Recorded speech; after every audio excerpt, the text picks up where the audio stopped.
like to just take a moment to overview the program for tonight. So the wonderful Maya, who I'll give you a little bit of more information about, she will guide a conversation with Reginald. After this conversation, we'll open it up to you, our audience members. If you have any questions or comments, we'll pass this mic around, and please feel free to share as we celebrate the closing of the show.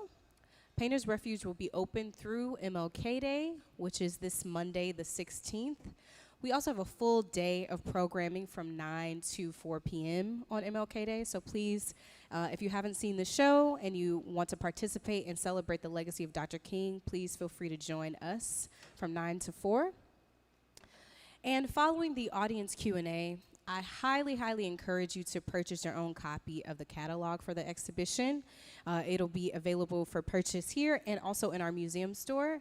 And once you purchase your copy, it can be personally signed by Reginald Sylvester. And after the signing and being able to meet and chat with him individually, we have some delicious food and drink for you to partake in, and the program will close at around 8:30. Okay? So before we get into the conversation, please allow me to give you some information about Miss Maya Brooks. Maya is currently the Assistant Curator of Contemporary Art at the North Carolina Museum of Art and Southeastern Center for Contemporary Art. She's an intermediary position that forges her passion for technology with art history through exhibition curation and interpretation. Her mission is to provide equitable museum experiences for diverse populations. She strives to restore access, inclusion, and agency in the museum field for historically marginalized communities. Please join me in giving Ms. Maya Brooks a hand.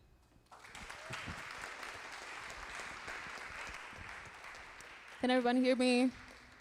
Thank y'all. Thank y'all so much. And first of all, thank you, Afeni, and thank you to the Gantt Center for having us here. I'm just so overwhelmed with joy. My career actually started here at the Gantt. I was an intern back in 2019. So this is a really full circle moment. And so I'm just really, really happy and gracious. And of course, to be here with Reginald is amazing. I actually met Reginald for the first time here at the Gantt as well. So it's really, really full circle right now. And so I wanted to introduce you all to Reginald to start the program. And so just a little bit about him. Reginald was actually born here in North Carolina, though he does not claim us. He is from the Bay Area and now lives and works in New York, but has shown work all over nationally and internationally. He works predominantly in abstraction, questioning his position as an artist in a time of moral crises. Sylvester seeks to integrate his personal politics within his art practice to create work which is rooted in social realities and guided by his spirituality, which hopefully we'll talk a little bit about today. And so like the assemblage artists before him, Sylvester is interested in the tactility of these materials and the histories they signify throughout his practice. And so Sylvester's work is held in public collections all over the place, so in Milan, here in North Carolina, so it's really, really a joy to have you, and I'm so thankful. So we'll get started with our questions, if y'all want to give him a round of applause first. So.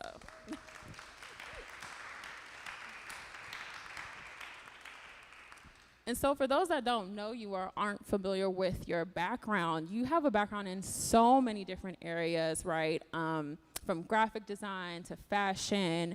And so I was wondering, how did you find yourself immersed in the visual arts kind of fully or, currently, I should say? Well, I want to say thanks to everybody coming and seeing the exhibition. And it feels really great to be back here. And thanks to the Gantt and the team. And thank you as well for... Sorry, I didn't give you a moment, did I? Nah, thanks for, speaking with me. My pops, I grew up around him doing things as far as silk screening T-shirts, sign painting, doing, bits and pieces of graphic design here and there. My grandmother made quilts. A lot of my family from the Midwest, they work with their hands, so I've always been around creativity, and, my family has always welcomed it. Definitely was that, making drawings and them sticking them on the refrigerator and things like that. So they've always kind of helped cultivate that. when I went to college, I decided to do graphic design just because I felt like I didn't really have the knowledge of what a career in painting could be, or a career as far as being like an illustrator or a traditional artist. So I did graphic design because, you know, it's a huge industry behind that. It's more of has a corporate side to it. But I'm really fortunate for that, or I appreciate it, because graphic design kind of laid the foundation for me to understand how in which I'll see the world, and like how I want to kind of see things and kind of understand a sensibility for myself throughout, whether it be graphic design or painting or fashion and things like that. And so I think as a kid, we all like to dress and get fresh and, you know, and things like that. And so I kind of tried to tap into all different things, you know, and I think my dad was definitely a great springboard for me to do that. But I always wanted to be respected as a artist, you know, and just, you know, when you work in graphic design, you deal with clients, they kind of are telling you what they, you know, that kind of was always caused a little friction for me. So when I found a way in which to kind of segue into painting, I was always a pretty good drawer, and drawing kind of transitioned me into painting pictures. Oh my God, that's amazing. Yeah, I really appreciate the fact that you are such a Renaissance, you know, person, and you have this whole toolkit that you can draw from your past and then implement it into your work. And you brought up a good point about people kind of telling you who you are in the field. And so that leads me to my next question, which is, numerous publications define your work as abstract expressionism, right? But is that something you ascribe to yourself? Like, is there a different way to acknowledge your style and framework? And should we be calling you something different than an abstract expressionist? Yeah, no, I think abstract expressionism is, it's been my doorway, it's been my gate. So I'm fine with people, this is an abstract picture. I do think that over the years I've been kind of, and I'm still very young in terms of being a painter, but I have hopes of maybe entering into something new. You have all your different movements throughout our history, and I would hope that maybe they would, like, you know, I would work my way through to lean into something new. I do think there is something with all abstract painters that is going on where you're able to take or deal with real world things and make an abstract picture from those experiences. And I just think, sometimes I do think abstract expressionism isn't like, there's more to it than that. Yeah. So, but I'm not, you know, maybe 10 years from now I may be able to answer that question. When you say more to it, what do you mean by that, though? Like, there's more to you or more to that field of study? Well, I think that in my journey thus far, there's different sides of entering into making an abstract picture. There's a very process-driven side, right? But then there is also you thinking about what's going on around you or what's going on in the world, and you actually pulling from that world and you're composing, whether it be outside materials or whether you even compose in the way in which you make marks on the surface or the way you build texture, and then you interpret that through a picture. And I think to call that just abstract expressionism, it's, I'm thinking like, yo, people are gonna try to get me for this, but maybe it might be a little old-fashioned, maybe. And I think there's so many, artists that are working in that way, in that mode, but I think they're doing a lot more things.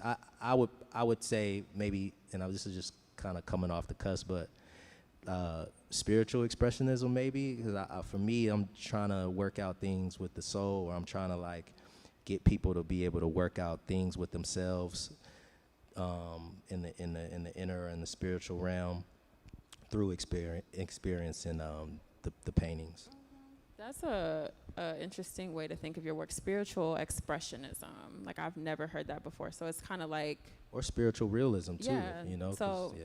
That's really interesting. I really like that. Sorry, thank you for that answer. So something to think about, especially as we think about your experience and how. Oh no, so sorry. Thank you so much. As we think about your experience and we think about, you know, the places you've been and who you've had to become in the art world, I really wanted to know what that's been like for you, like navigating the art world specifically, and especially as you've been developing your first solo exhibition, like what that's felt like for you. I'm really just I'm big on being in the studio. I'm not your opening, like going to all openings type of artist. I like to wait until after the opening's done, go in the middle of the week when I know nobody's gonna be in there, see what I want to see. If it's friends of mine that are showing, I want to show my love and support. But yeah, I guess my navigation has been just trying to be the best artist I could be, right, and refine my practice, right, and let people see me in that light, opposed to kind of socializing and things like that. But I also think being in New York, there is such a ecosystem, right? And I think even I like the way in which artists that I looked up to, whether it be the Frank Bolins or Gilliams, and way in which maybe they might have been put in the position that they were in because of the times, but there's something really beautiful about in which you look back on their bodies of work, right, over a span of time, and they really just were about the paint, and the industry had to catch up. And so for me, I kind of am taken from that, and even just their stance on doing exhibitions outside of maybe what we would call major cities, and they're hitting these pockets where really interesting and really meaningful things go on and happen. I think that's like the best way for me in today's kind of time to navigate the art space, right? To like work my way around and then come back into the inside. And I think that's more, for me, that's more of a stronger foundation. It's more of a meaningful foundation. Yeah. So do you feel like it's been different for you in the art world versus some of your other pursuits like graphic design or fashion? Is there a difference? Do you feel different as you move through it? Yeah, because graphic design was very, it's a service to it, you know, so whether it was doing album covers for artists or doing a logo for a small shop around the way, or I used to work for Gap Corp doing advertisement design. You know, I was a junior designer there. You know, it was like very like structured. So there was like a need, and then, you know, I provided, you know, this visual service. Whereas in painting, it's, you know, I mean, I could be making paintings, and I feel very fortunate and lucky that people care about what I'm, you know, hanging on walls. You know what I mean? But I think you gotta. There's a conviction that you gotta. I feel like that for me that I have, and but I guess moving in and out of those. I mean, I guess for me it's just been more about like trying to refine my practice, and then my art kind of opening up doors for me to do things, whether it be like in the other industries. I think it was, you know, more of a job. This doesn't really feel that way. Yeah. So thinking specifically about this exhibition, right, and also what that's been like, Painter's Refuge, what was that process like for you, especially creating your first catalog and kind of working your ideas into something physical like a catalog? What was that like for you? Yeah, I was stuck between two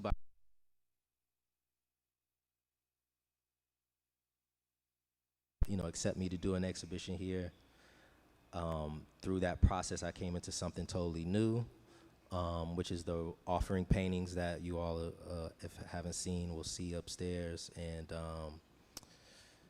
you know, I think those paintings for me, and I'm starting with those paintings because they basically allowed me to confront all my interests, whether it be design, architecture, interior design, sculpture, ready-mades, even fashion sensibilities. I was able to like confront all those things with those works, and then those works allowed me to, when I started thinking about the catalog, how in which I wanted the catalog to be a direct representation of what the paintings are. I took the most surface way. It was like, can we get that shape into the work? But I wanted people to feel like they're walking away with an artwork as well, you know. And so I love books, but I really love the books where I feel like I'm walking away with, a drawing or a small painting, or work on paper from an artist. So I was trying to achieve that with this, and I just also too wanted to leave enough room for Pacific to do their thing. So I played them the music that I was listening to, the vibes that I wanted the book to have, kind of graphic treatments and things like that from what I wanted to see from it, and then they like hammered it home.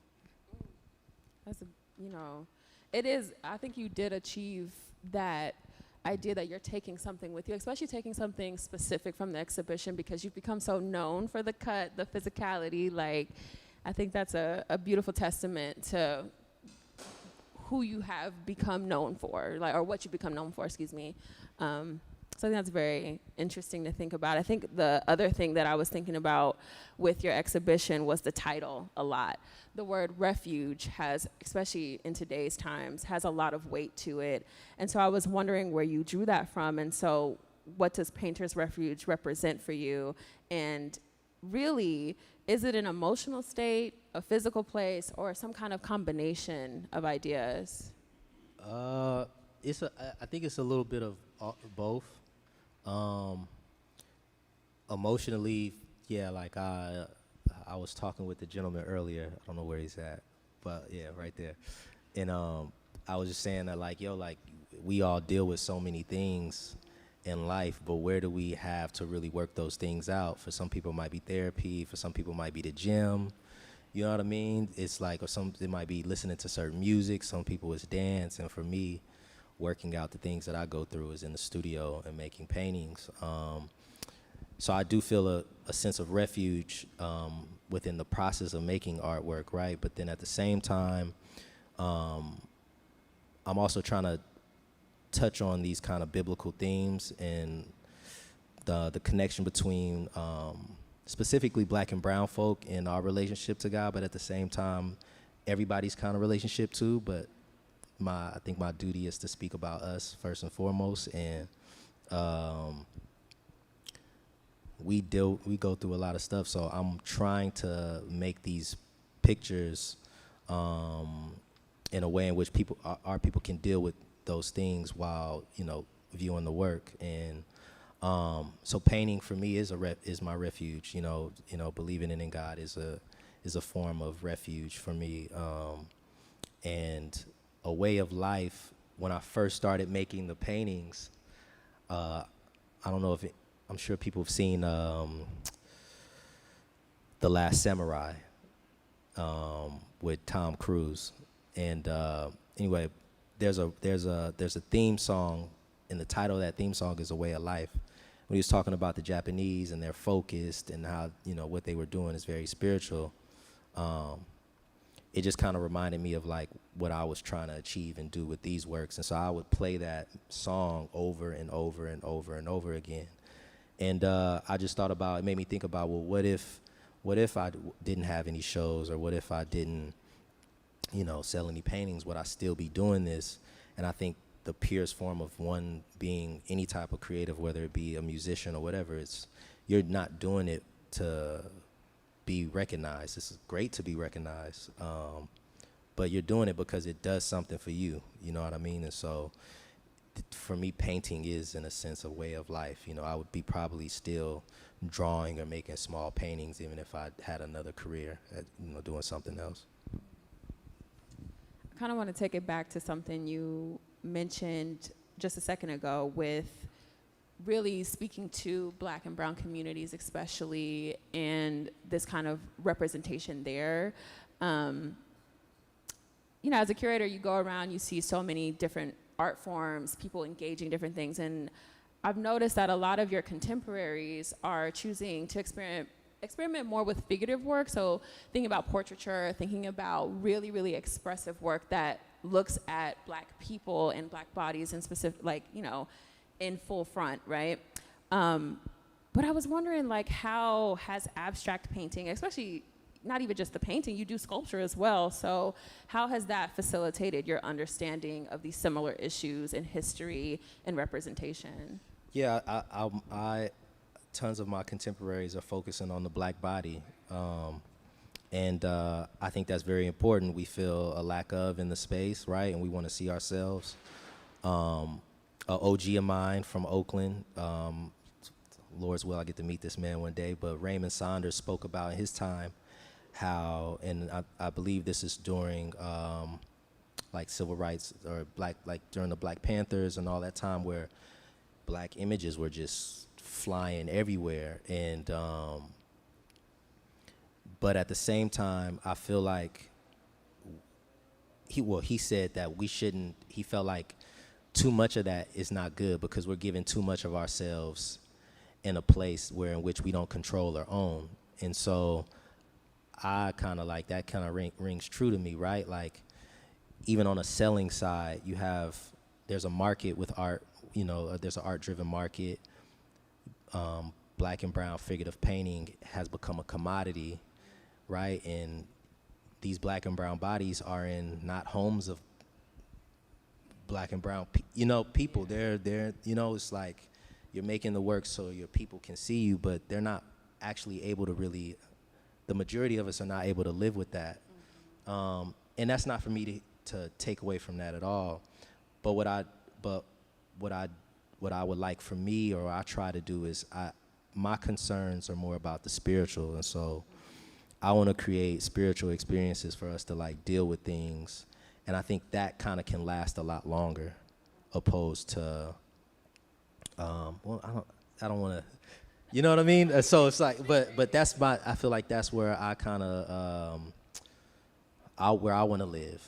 And it's also a way for me to speak about the black experience or speak about the black and brown body, whether man and woman, but not give so much of that away neither. I can still keep dear what I want to hold, you know what I mean, for myself and for my people. I think about David Hammonds. He's so great at that because he literally will leave clues with the individuals who are standing with the works. And if certain individuals go into the space, he'll relinquish certain information to them, or he'll allow them to relinquish certain information to them. And I just think that it's okay to have that, and I would hope that I can do a bit of that. I want all people to take something from my work, but I do want to have something, special for us, if that makes sense. That makes sense in a lot of different ways. And actually, I'm gonna kind of flip here because I was thinking about that. There was a question in my head about that, actually. So I know part of your practice, too, is leaving room for viewers' interpretation and engagement with the materials. Yep. And I was wondering if you had ever experienced anyone's perception of your work, and if so, what that feedback was like, or what that kind of dialogue between you all was like. I think a lot of times people see stuff in the work that I don't even see. I think that's really cool. If I'm having a conversation with somebody and they see something, it allows me to see my work in a different way. I have like the things that I'm trying to put forth and communicate, but I think also too abstraction leads to that. It leaves room for people to be able to see what they want to see. But it also is very vibe driven and feeling driven, right? So I don't think not one person is going to be able to experience one painting and maybe get the same thing, because that person's pain or that person's experience might not be mine. You know what I mean? And so I would hope that individuals have different perspectives and different associations with the work. So bringing it back to this exhibition in particular, before I kind of zoom back out, one of my favorite, if you don't mind me saying now, one of my favorite series by you is the Offering series. And I know that you've become more known for the physicality, but to me, what draws me so close to your work is the color. It's about this color story you are building, which is also present in the catalog, it's present in the exhibition, it's present in other areas of your work as well. And so I was wondering, with such this intentional use of color, how are you using it to communicate? What are you trying to communicate through the color? Well, I'm trying to, these are my first monochrome paintings. I would consider them monochromes, and I'm like super focused on like the pitch of a color, right? So like, and pitch is a word that you also associate with sound. And so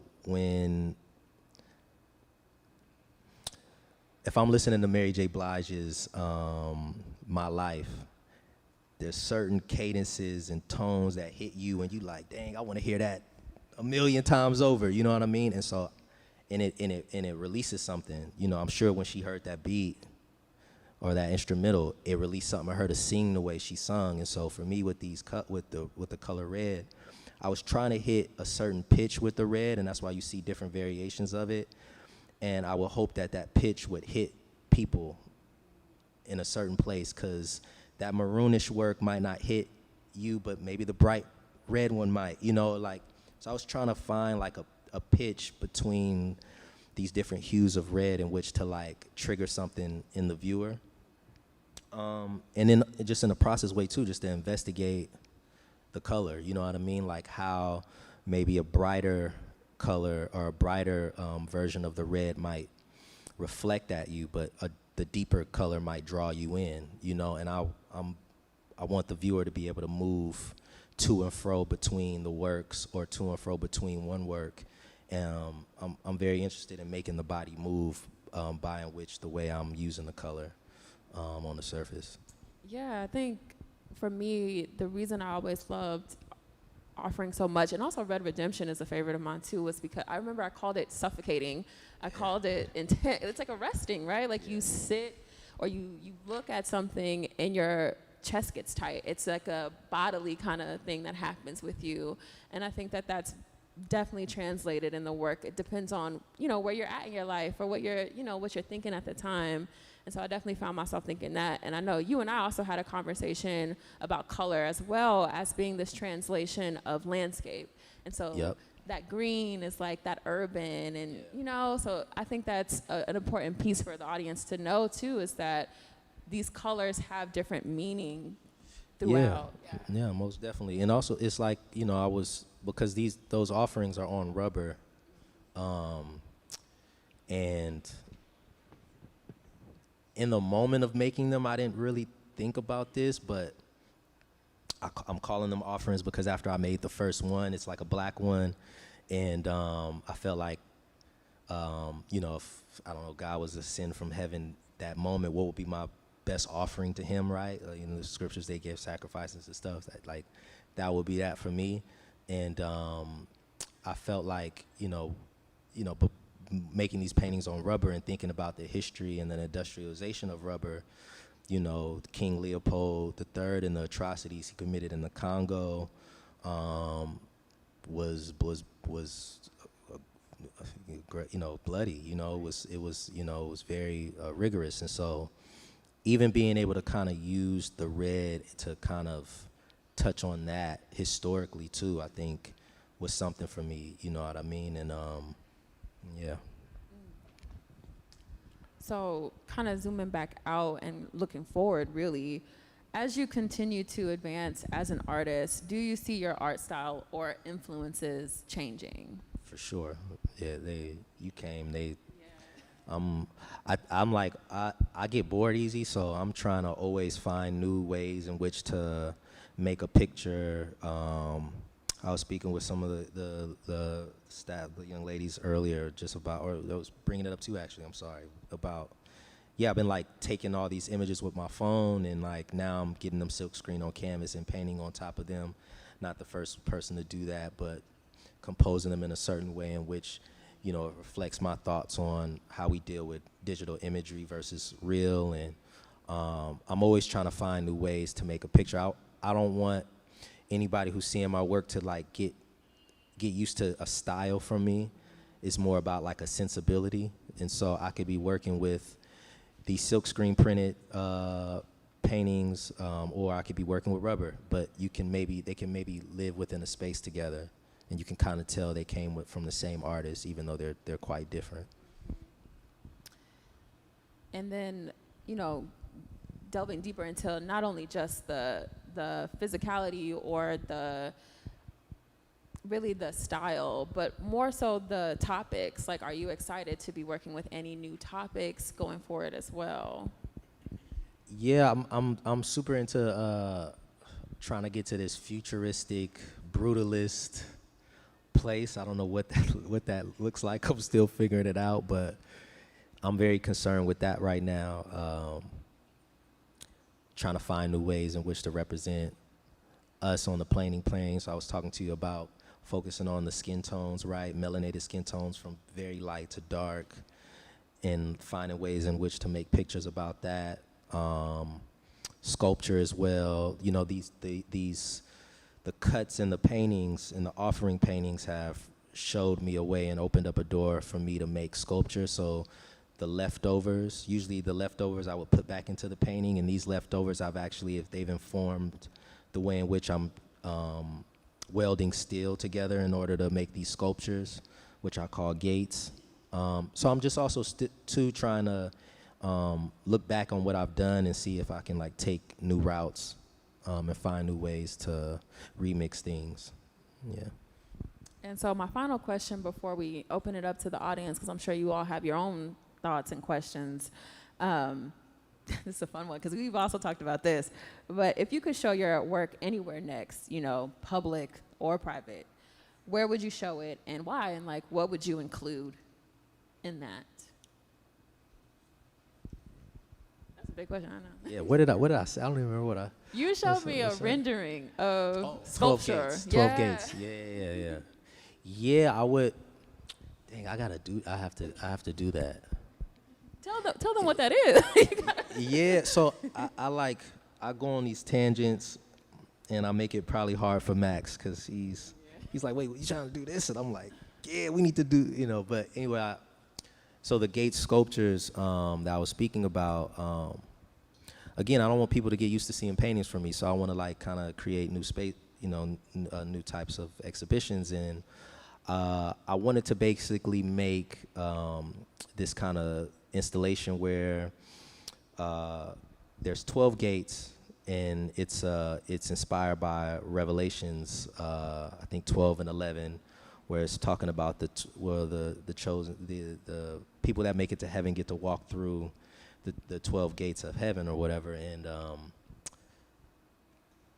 I just start thinking about the leftover pieces on the floor. When I like lay them on the floor, it's hard to kind of like describe, but when I lay them on the floor, they made me think about the floor plans for the transatlantic slave trade, but me like elevating those and thinking about those souls jumping off the ships and, you know, their souls ascending, you know what I mean? It made me think about, you know, hoping that some, you know, if not all, some of those individuals will make it to those gates, you know, that they talk about in Revelations 12. So there's like there's an ellipsed pool in the middle that's the shape of a boat, but it's taking the water and filling the boat. It's that's something that I want to do maybe in the future, but I would like to do that in like East Oakland, like, you know, like home, where like, because I feel like growing up, I didn't go to exhibitions, I didn't go to museums, I didn't see art. And sometimes it's about not trying to get, I think the Gantt does a great job of getting community here, right, and seeing everything, but I also think sometimes it's about bringing the art to them. So I would love to like if I could do that in the middle of like like the hood somewhere, that'd be crazy. You know what I mean? Because it just would be it add, you know. And I think you don't have to try and go to these high, so quote unquote high places to look at high art. Like you can put that in the middle of anywhere and let people vibe, you know. I think that's vital, understanding not because how exclusionary this world was. So when I was talking to you before, it's kind of this idea that you want as many people to see your work as possible, but it's also like the kind of people that get to experience your work. For sure. And that connection you have with them, right? Know, it's like, it being an environment where people can feel like, dang, this is for me, you know what I mean? Like he had or she had me in mind when you installed this. And I mean, Lord's will, I could do it someday. Yeah.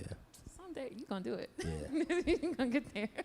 Anyways, thank you so much, Reginald, for this thanks conversation. Thanks for chopping with me. Yeah, I appreciate you. Honestly. Thank y'all for listening. Thank y'all. Yeah, thank y'all for bearing with my butterfingers, dropping my paper. So I think now we want to open it up to you all, and if you have any questions for Reginald to, ask them. I'm not sure how much time we have, but definitely want to give you all an opportunity to express anything. And then we'll get you a mic if you want to. Yes, sir. We're going to get you a mic. You started saying he's from North Carolina. He spoke about the Bay Area, San Francisco, spoke about New York. You went to school somewhere. I'm just kind of the journey. Trying to If pinpoint you yeah, just- he got- Yeah, I ping-ponged around a bit. So my dad was stationed here in the Marines. So I was born here, Onslow County. I don't know where that's at, never been. And I only know that because Lacey was doing some stuff with my birth certificate, and he was like, look up Onslow County. I'm like, oh. That's more Eastern Yeah. North Carolina, I believe. Yeah. I have no clue. That's- Where's Not here. is that base still here? Probably. I'm not sure either. Camp Lejeune. Yeah. So I need to go there. I haven't been. Yeah, so I was born here. My parents actually met at SIU University. I'm gonna give you the whole spiel now, baby. They met at SIU University in Carbondale, Illinois. My dad came here. He was stationed here. My mom then later moved. They had me here. I believe we stayed till I was maybe about 2 years old, and then they moved to California. So I spent the majority of my childhood in California. Parents split up. Dad stayed in Oakland. Split up. Mom went to Atlanta. I stayed with my dad for a while, then went to Atlanta with her, spent some time there, and then I went back to California to finish out high school, went to college, and then didn't finish. Academy of Art University in San Francisco. And then, stopped going and started a professional career as a graphic designer, which led me to a business trip in New York. And I went for the second trip and called my roommate and was like, I'm not coming back. He was like, what? Yeah, so. But yeah, that's how I ended up in New York City. Yeah. No, Thank thanks. you. Thank you so much. I have a question. Mm-hmm. Can you please share with us your first art experience as a child? Oh man, it's one that I don't remember, but I guess that wouldn't be my first art experience, would it? But it would. Me drawing on my mom's freshly painted white wall and getting a whooping. Why do I have a similar She story? was like, "Boy, I get this wall repainted. You go get crayons and paint right on the same wall." And I'm like, "Well, now we try to take care of ourselves by the wall, paintings on the wall." But I guess on a memorable one, I used to have this babysitter named Miss Moore. She was like a third grandma of mine, and I remember drawing an illustration of Simba from Lion King. And I remember I can remember her taking the drawing and putting it on the refrigerator. I think that's probably the first time I felt like champions, dang, and I would go there and all the kids and Simba was there, you know what I mean? And so, rest in peace, Miss Moore. She was super sweet. But that's my first memory from a child. Yeah. Thank you. Do we have any more questions?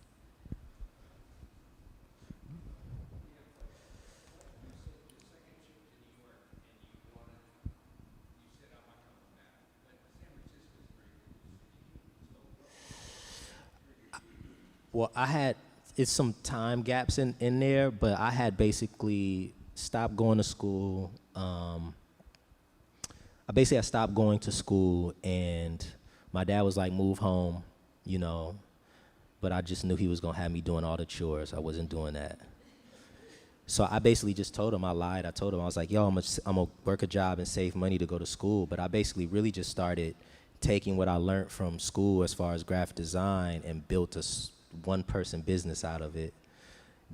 Between that time and moving to LA, I created a small design company. I worked for Gap Corp.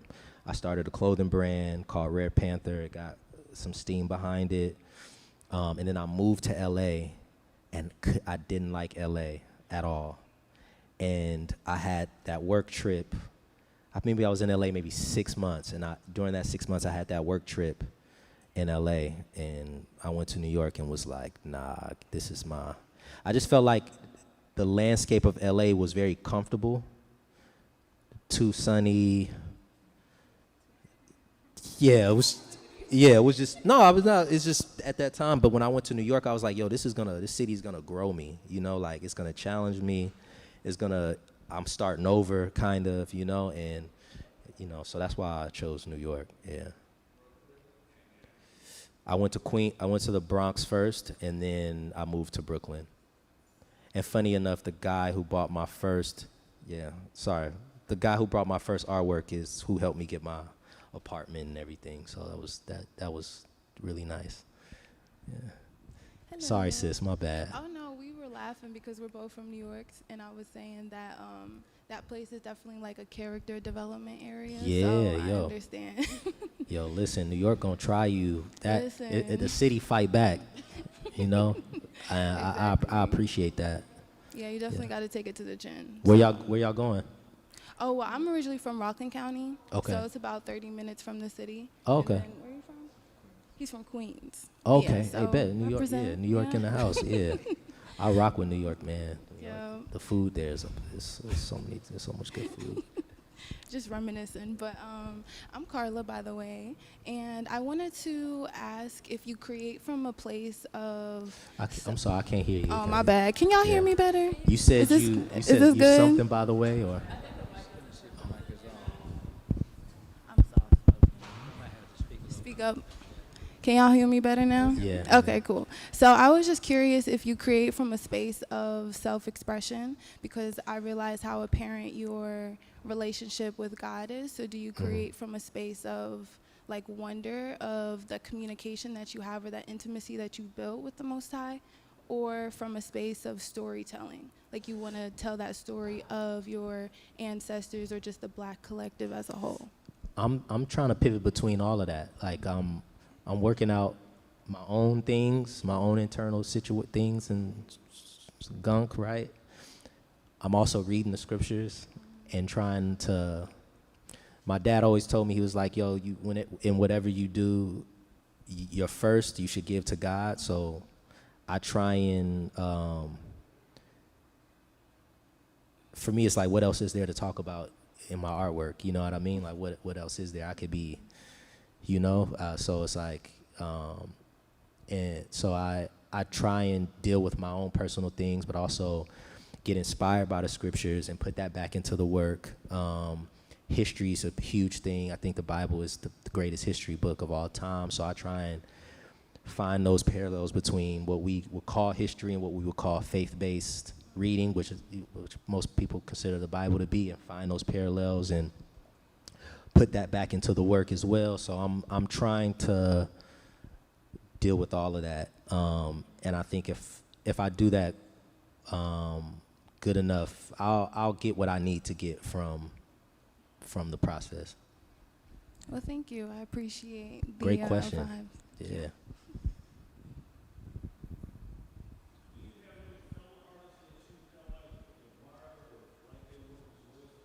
You said film artist? Fellow artist. Oh, fellow artist? Man,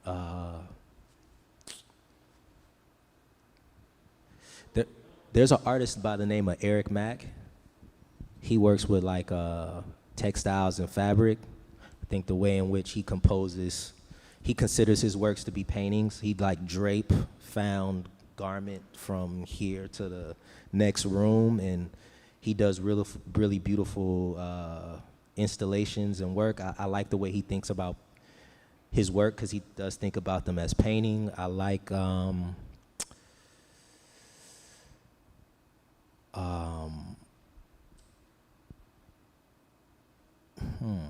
there's an artist, a acquaintance of mine, Spencer Lewis. He's an action painter. He's like his mid-40s. Just been painting for time. Was like a studio assistant of this artist named Mark Grachon, and like has been getting recognized. I just like the fact that he's just about the grit and the grime of painting. A fellow artist that we have the same gallerist, her name is Samaya Critchlow. I think she's probably the most important figurative painter in the last 10 years. Sister, like bad, like I'm talking about paintings are badass. And then those are some individuals that come to mind. And there's a lot of others. That Shabalala Self is a sister from Harlem. I just recently, she was kind enough to speak with me in New York. She does assemblage, and she makes also like these figurative works, but I think she's just super intelligent and super smart in the way she puts stuff together. But then there's a lot of mid-career artists that I love, and that I haven't been able to maybe meet and fan out over, but I really enjoy what they do. So you're inspired by, sorry, I don't want to interrupt. I know you have a question as well. But you take a lot of inspiration from some late, like really early kind of artists as well. And I know you mentioned a few during the question and answer session, but could you touch on those too? The ones from, I'm thinking like postmodern artists more than anything. Like oh God, you mentioned. Oh, like de Kooning and yeah, those fellows. Like that. Yeah. Like I think Gilliam. I brought him up earlier. Bowling I brought up. There's an artist by the name of Janice Kunelis who's like, I always mispronounce that. It's like Art Aprova. We could blot that out or something. But he's amazing because he's taking things from the real world and he's composing them in spaces in an interesting way. I love de Kooning. I love Arshile Gorky. Albert Olin is a living painter, probably one of my favorite painters. It's women out there who are just giving, because abstraction is supposed to be a men-driven. It's women giving men the run for their money. Julie Moretu, Cecily Brown, another OG, Joe Overstreet. It's a guy. It's a lot of different artists that are like pushing the thing. But I my first painting ever seeing was it was a de Kooning at the Metropolitan Museum. That really like hit me like, oh, you mean a man like lived his life making hundreds of these and like and it's like that was really cool to me. So yeah. Sorry, I didn't mean to interrupt you, but I know you have a question too, so. Well, I actually don't have a question. Okay. It's more like a testimony, I guess. You were talking about just the spiritual nature of your work. Mm-hmm. My mom was here. She's 75 a week or so ago. We came here, so I really wanted her to see both. I hadn't seen this one, but I had seen Men of Change. And she connected so much with your work, exactly how you described it. And it's so funny because I was just kind of like, yeah, Mom, okay, yeah, it's spiritual.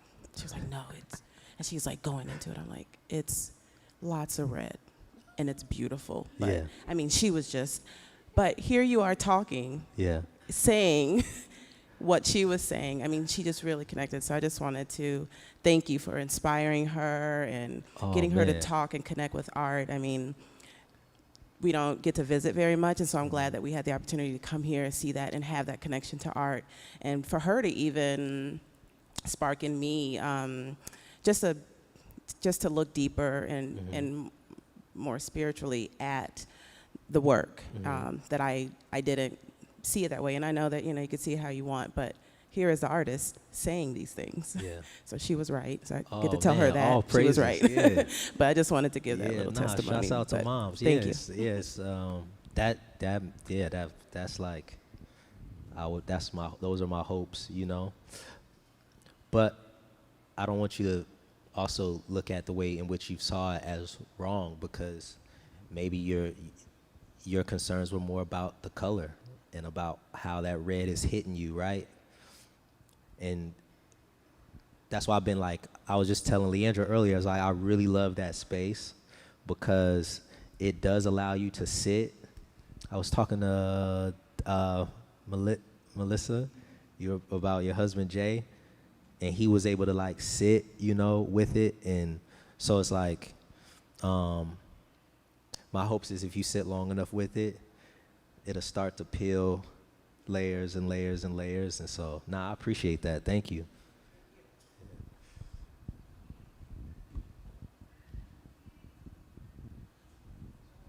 Hi. Hey, how you Can doing? you hear me through the mask? Mm-hmm, Yeah, okay. So I want to touch base on two things. So one, you spoke a lot about offering, which is in the exhibition, which I saw this past weekend. And I will be honest, when I first saw it, it was very overwhelming because there's like a ton of them up there. Yeah. So when you explained why you did so many was because you're trying to play around with the pitch and everything like that. So my first question is, why did you stop at like 8? Was it because you just got sick and tired of it, or you just ran out, or? There's more. Okay. I'm still trying to figure out where I'm gonna stop with the red ones. Okay. I think I'm at 12 Okay. now. I haven't necessarily stopped. These particular ones were the ones where it's like, okay, Reggie, you need to pick. What do you want? What do you want in this show? But I don't know if I'm ever gonna. I never thought there would be a body of work that I feel like I can work on for the rest of my life. So even though there's gonna be other things I'm gonna do, this series of offerings, I'm never gonna give them separate. That's a lot. That's a lot. I gave one a separate name, Sling Blade, but they'll all be considered offerings, and you'll see reds. You'll see there's like these raw umber ones that I've started. There's these orange ones. There's green ones. Like it'll be my focus on the monochrome. But I wanted to have enough in this particular, the way in which we put this together,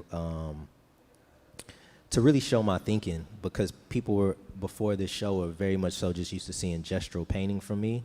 So I kind of wanted to kind of hammer home where I started, where those first paintings led me to, and then how I got to the offerings. And then I just felt like I needed a proper amount of them to really kind of be able to kind of, for people to get it and sit with it, and just kind of create that kind of like space where you can kind of, okay, on this side of the room things might feel away, but if I walk on that side of the room, there's something different going on here. But yeah, I don't know if I'm gonna stop. I'm gonna keep probably making more reds for sure. Okay. Yeah. And my second question pertains to the other artwork you have in there. So I know say that again. I'm sorry. the other artwork that you have up there.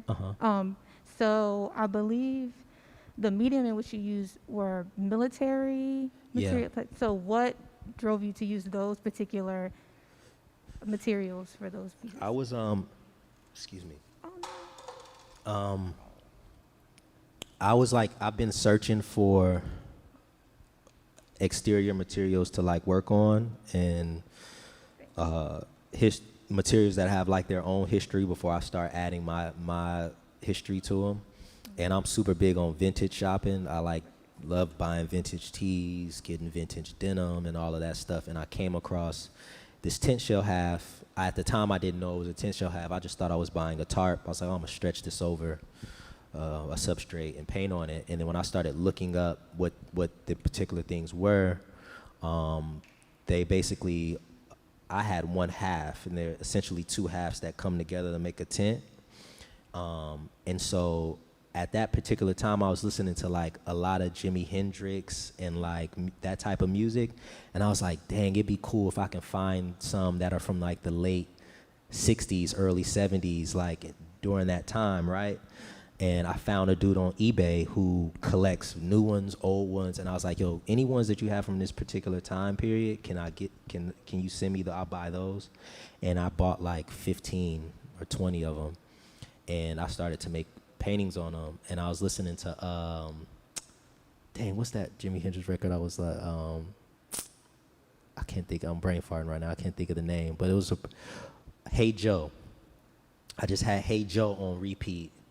And it was just putting me in that, in that mode. Like, I'm sure soldiers have slept in that. They probably done covered up weaponry with them, and it felt natural to do that because growing up, my dad, he didn't have tent shell halves or pup tents as they would call them around, but he would have all his military memorabilia. So he still had like his Marine sword. He had it wrapped in a tarp. You know, he had the big tarp bags that we used to use for our laundry. So the material also was like, dang, I've been around this material as a kid, you know. I like military vintage stuff. I buy bombers and vintage stuff all the time. So it just felt also too like a connection for me to use it. And so that's why I started using those for those particular. And then the basis of the paintings are about the spiritual. I think abstraction is a very spiritual practice. So to use a material that's also used in warfare, I can speak about that topic of spiritual warfare that we're all going through. And that's why that painting on the very back is titled Spiritual Warfare, because it's also the meeting point between the offering paintings and the refuge paintings.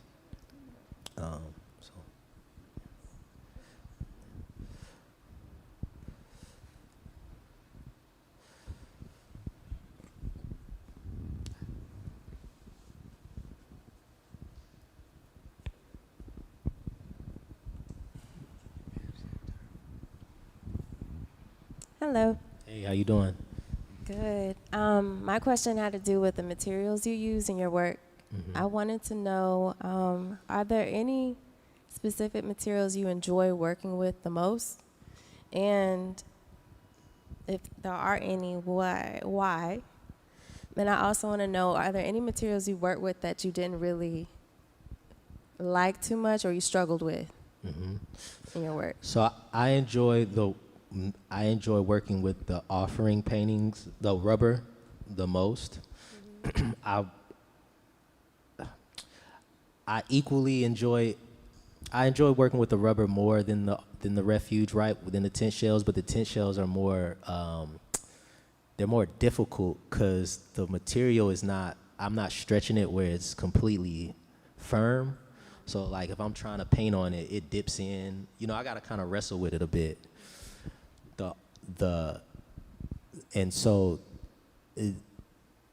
And those paintings are very much more gestural. I enjoy working with the rubber because it's very, I feel like I'm working on a job, like a physical, like I feel like I'm a construction worker or something. Like I'm in my gear, I'm in there, and I'm just putting on music, and I'm just doing this repetitious thing.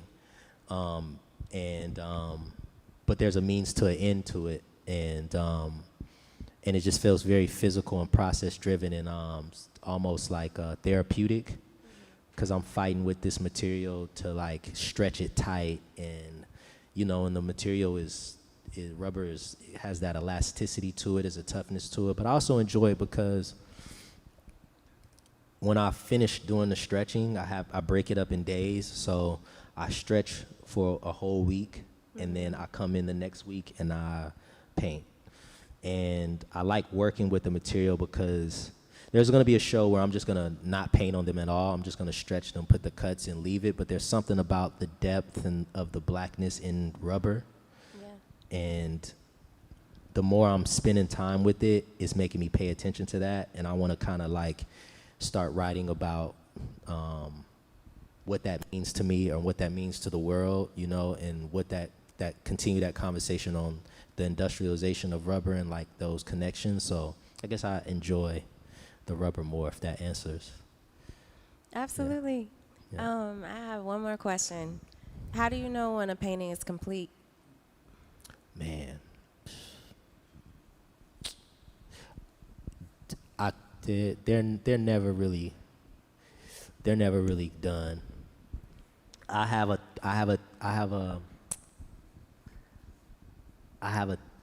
theory of when work is considered to be done. I don't want to. Yeah, there's a theory of mine of when a work is done. So in a process-driven stance, paintings for me are like timestamps, right? So even if I'm making a painting and there's new things that I'm learning through the process of making it, it's not meant for me to exercise those new ideals in that painting. It's for me to respect that moment, that artwork, that time as that learning experience, and then bring those lessons into the next artwork. So if you look in the exhibition, from what's on this wall here that's facing out to the other works, and if you work your way through, I like line them up where in the order that I've made them. And if you look, there's small shifts within them.